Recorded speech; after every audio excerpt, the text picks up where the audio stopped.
Bro, kalian pernah nggak kepikiran, kenapa presiden kita Pak Prabowo mau ekonomi kita tumbuh 8%?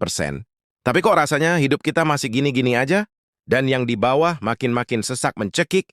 Kenapa cari modal susah banget? Bunga bank mahalnya selangit?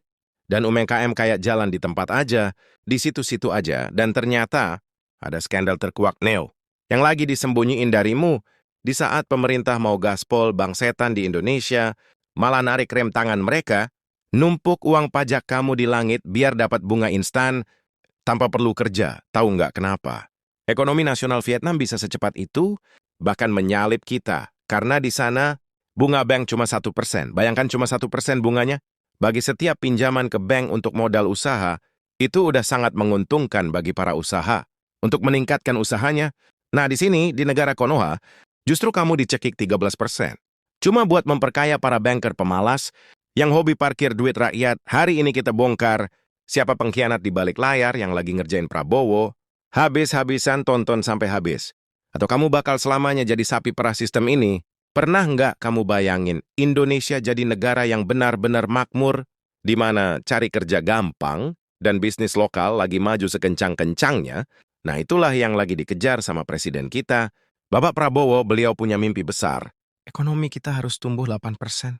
Angka ini bukan sekedar statistik, tapi tiket supaya kita semua bisa keluar dari jebakan negara berkembang. Masalahnya untuk bikin ekonomi lari kencang, kita butuh bensin. Bensinnya adalah uang yang berputar di masyarakat. Harapannya bank-bank di Indonesia menyalurkan modal ke pasar, ke warung-warung, ke pabrik-pabrik, supaya roda ekonomi mutar. Jadi ada perputaran uang di masyarakat. Nah, tapi faktanya yang terjadi di lapangan sekarang, justru sebaliknya, bensinnya malah ditimbun di satu tempat khusus. Ada kondisi aneh yang lagi terjadi sekarang, di saat pemerintah mau gaspol ekonomi negara. Perbankan kita malah kayak narik rem tangan, uang triliunan rupiah yang harusnya mengalir ke kantong rakyat, dalam bentuk modal usaha malah disembunyikan di tempat yang aman, biar bank dapat untung sendiri tanpa perlu capek kerja. Benix dalam channel YouTube-nya bahkan sampai bilang, kalau Prabowo ini lagi dikerjain habis-habisan, sama sistem perbankan kita sendiri. Bayangin aja, pemimpinnya mau rakyat sejahtera, tapi lembaga keuangannya justru malah lebih asik, main aman di atas. Ini yang bikin target pertumbuhan 8% itu sekarang, bukan cuma sulit tapi terancam gagal. Total, kalau cara mainnya nggak diubah, kenapa ini bahaya buat kamu? Karena kalau ekonomi cuma tumbuh segitu-gitu aja, harga barang makin mahal, tapi pendapatan kita jalan di tempat likuiditas atau uang tunai di pasar, jadi kering ibarat mau masak. Tapi apinya dikecilin terus sama yang punya kompor, yang nggak bakal matang-matang itu masakan. Bank-bank yang harusnya jadi jembatan kemakmuran, sekarang malah kayak jadi tembok besar, seakan-akan menjadi benteng yang nggak boleh orang untuk melangkah.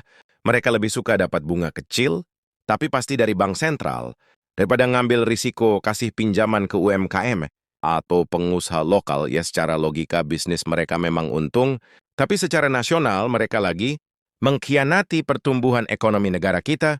Mungkin kita selama ini nggak sadar.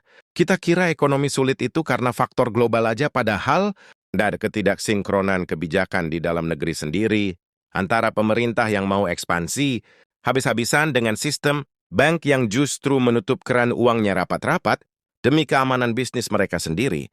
Jadi di bab ini kita bakal bongkar kenapa mimpi pertumbuhan 8% itu sekarang lagi diserang dari dalam. Ini bukan cuma soal angka di berita, tapi soal masa depan, pekerjaan, dan usaha kita semua. Yuk kita lihat gimana cara Bank Himbara ini bekerja menghancurkan struktur ekonomi kita. Pelan-pelan tanpa kita sadari. Bro, bayangin ada uang satu. Kalau uang itu dibelikan bakso, mungkin satu Indonesia bisa kenyang setahun. Tapi masalahnya uang sebanyak itu.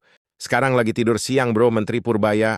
Yudi Sadewa sampai sewot banget karena tahu ada ribuan WIDIBU milik bank yang bukannya diputar ke pasar, diputar ke masyarakat, malah cuma diparkir di Bank Indonesia. Mungkin kamu tanya, emang kenapa kalau uangnya parkir di situ? Begini logikanya, bank itu ibarat jantung yang harusnya memompa darah atau uangnya ke seluruh tubuh atau ke rakyat. Kalau darahnya cuma numpuk di jantung dan nggak ngalir ke tangan atau kaki, ya badan kita lemas kan ya, alias ekonomi kita lumpuh atau kering likuiditas. Nah, tempat parkir favorit bank-bank nasional ini namanya SRB atau Sekuritas Rupiah Bank Indonesia. Gampangnya ini tuh kayak tabungan khusus buat para bos. Bank mereka punya dua pilihan, kucurin uang itu ke kamu buat modal, usaha dengan resiko gagal bayar dan lain-lain, atau memilih titip ke Bank Indonesia yang bunganya gede dan resikonya 0%, tebak mereka pilih yang mana? Jelas pilih titip ke Bank Indonesia. Data menunjukkan, tiap bulan jumlah uang yang parkir di sini makin naik dari $5,000 naik ke $1,000 sampai kabarnya tembus ribuan, tahun. Artinya makin hari, banker kita makin malas kerja, dan lebih milih jadi penabung daripada jadi penyalur modal. Efeknya ke kita apa ya? Uang di pasar jadi langka. Kamu kalau mau pinjam uang ke bank buat besarin warung atau bisnis konveksi, bakal dipersulit atau bunganya dibikin selangit. Kenapa? Karena bank merasa nggak butuh kamu, toh mereka sudah dapat cuan gede dan enak, cuma dengan santai ongkang-ongkang kaki, nitipin uang di Bank Indonesia.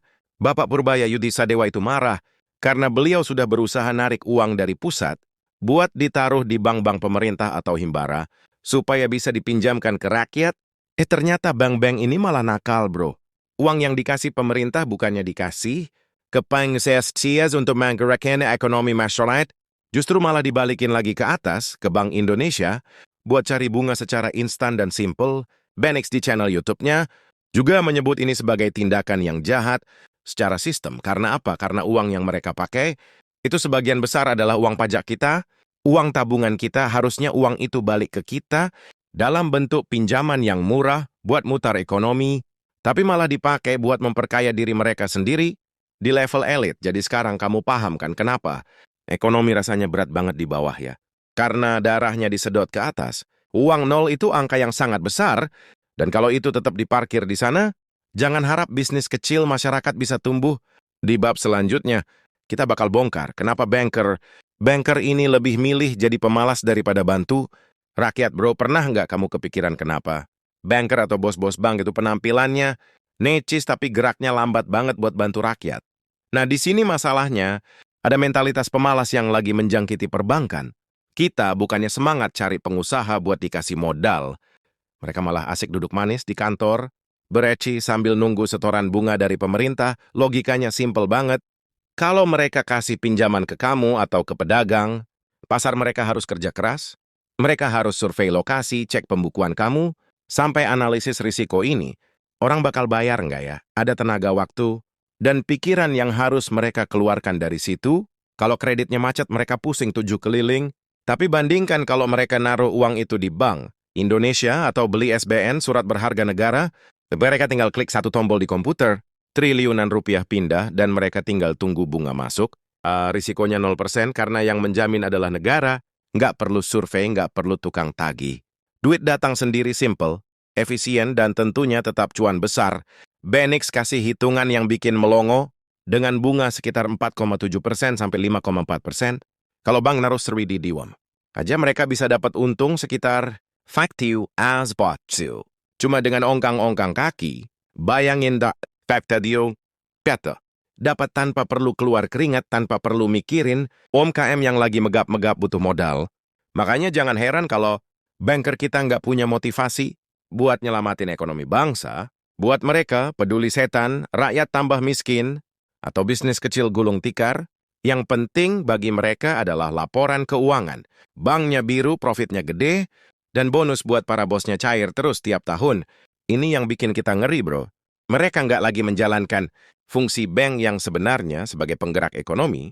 Mereka beralih fungsi jadi rentenir, elit yang cuma mau untung gede, tapi nggak mau ambil resiko. Padahal gaji dan kemewahan yang mereka punya, itu ujung-ujungnya berasal dari perputaran uang kita. Juga efek mentalitas pemalas ini sistemik banget, karena mereka merasa sudah kenyang dari bunga simpanan di Bank Indonesia. Mereka jadi makin malas bikin program kredit yang murah. Buat rakyat, mereka malah pasang bunga kredit yang tinggi banget buat kita, tapi kasih bunga tabungan yang kecil banget. Menang banyak kan mereka.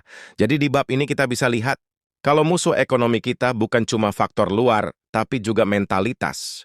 Cari gampang dari orang-orang yang pegang duit negara. Mereka lebih milih kaya sendirian daripada tumbuh bareng rakyat. Di bab berikutnya kita bakal bahas sisi yang lebih gelap, gimana uang pajak kamu justru dipakai buat bayarin bunga ke bank. Bank balas ini, bro, siap-siap. Tarik nafas dalam-dalam ya, karena bagian ini benar-benar nggak masuk akal buat orang waras. Kamu tahu kan, tiap hari kita bayar pajak, Beli pulsa kena PPN, beli makan kena pajak. Sampai gaji pun dipotong pajak. Harusnya uang pajak itu dipakai buat bangun jalan atau sekolah, tapi faktanya, uang itu malah muter buat memperkaya bank-bank setan ini. Begini skenario gilanya, Menteri Purbaya punya uang ratusan seperti itu bibiu. Di kantong pemerintah, yang asalnya dari pajak kita, semua uang itu ditaruhlah ke bank pemerintah.